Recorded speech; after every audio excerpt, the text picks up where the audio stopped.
زندگی میں اپنے حسن پر کبھی بھی غرور مت کرنا، کیونکہ پتھر جب بھی پانی میں ڈوبتا ہے تو اپنے ہی وزن سے گر جاتا ہے۔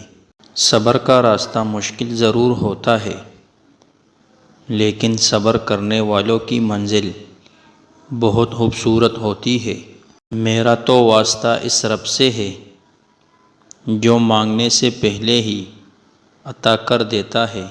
میٹھے ضرور بنیں لیکن اتنے بھی نہیں کہ لوگ آپ کی جلیبیاں بنانا شروع کر دیں۔ ماں کے لیے سب کو چھوڑ دینا، لیکن سب کے لیے ماں کو مت چھوڑنا، کیونکہ جب ماں روتی ہے تو فرشتوں کو بھی رونا آ جاتا ہے۔ زندگی ذرا لمبی ہو جائے تو اولاد بھی اچھا خاصا سبق سکھا دیتی ہے۔ درد وہی ہے جو چھپا لیا جائے، جو بتا دیا جائے وہ تماشا بن جاتا ہے۔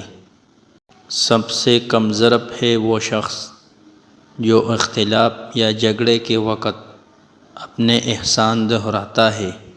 مرد جیسا ہوگا ویسے ہی عورت ملے گی، یہ قرآن کہتا ہے۔ بہت شوق تھا دوسرے کو خوش کرنے کا، لیکن ہوش تو تب آیا جب خود کو اکیلا پایا۔ دنیا میں سب سے خوبصورت جوڑی حضرت محمد صلی اللہ علیہ وسلم اور بی بی خدیجہ رضی اللہ تعالیٰ عنہ کی ہے۔ یہ جو کہتے ہیں کہ ہم احسان کرتے ہیں، یقین مانو یہ سب بکواس کرتے ہیں۔ دنیا کو جیتنا چاہتے ہو تو آواز میں نرمی پیدا کرو۔ جس کا پیار مرتے دم تک نہیں بدلتا اسے ماں کہتے ہیں۔ ماؤں کی ضرورت زندگی میں کبھی ختم نہیں ہوتی، ان کی محبت آکسیجن کی طرح ہوتی ہے جس کی ضرورت آخری سانس تک رہتی ہے۔